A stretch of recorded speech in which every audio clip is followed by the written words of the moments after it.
Bonsoir à tous, ce soir petite vidéo pour parler des obsidiennes, notamment l'obsidienne œil céleste et l'obsidienne manteau gauchol. Alors, on connaît tous l'obsidienne noire, cette pierre qui vient du magma de la terre et qui a refroidi si vite qu'elle ne possède aucune cristallisation, comme le verre.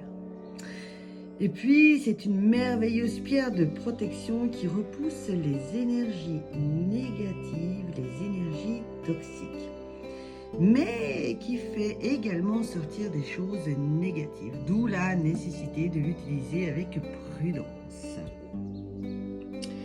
Elle a donc le pouvoir de faire venir à la conscience ce qui est enfoui dans l'inconscient et peut révéler tous les côtés sombres de ce que l'on a refoulé. Maintenant, l'obsidienne œil céleste, comme celle-ci. Voilà bien. Vous comprenez maintenant pourquoi on dit œil céleste. On a vraiment l'impression qu'il y a un œil. Et celle-ci en est une aussi plus discrète, mais tout aussi fascinante. Là aussi, comme vous pouvez le voir, on a vraiment l'impression qu'il y a un œil, mais aussi comme un tunnel, comme un passage. Ces pierres possèdent les mêmes propriétés que l'obsidienne noire, mais seraient plus lumineuses et plus douces. Ça, c'est propre à chacun.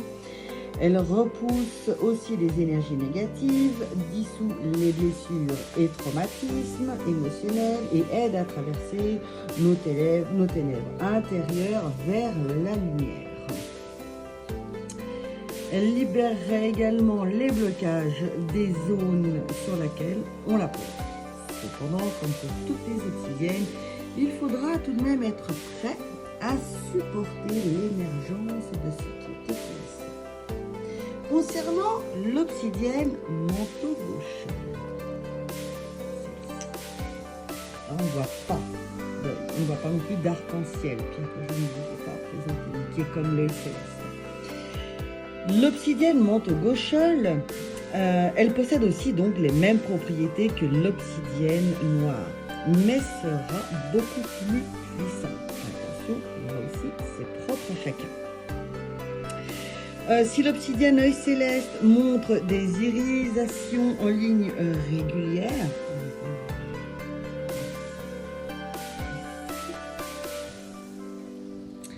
celles de la manteau gauchol sont en forme de tourbillon, comme un coup de pinceau en fait, si vous voulez. Ce qui prouve en fait que la lave en fusion a été très puissamment brassée. Elle peut susciter des visions intenses et un accès facilité au voyage astral. C'est en cette raison pour que certains l'appellent pierre des chamans. J'essaie de bien jouer avec la lumière, voilà.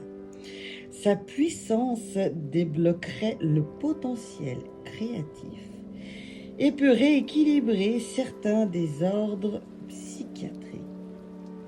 Alors voilà, en grande ligne, très très grande ligne concernant l'obsidienne manteau gauchol, qui fait partie des silicates, verre naturel d'origine volcanique, et puis elle travaille le chakra racine et le troisième œil.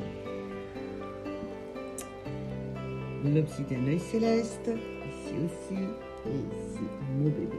Vous voyez très souvent dans la plupart des vidéos.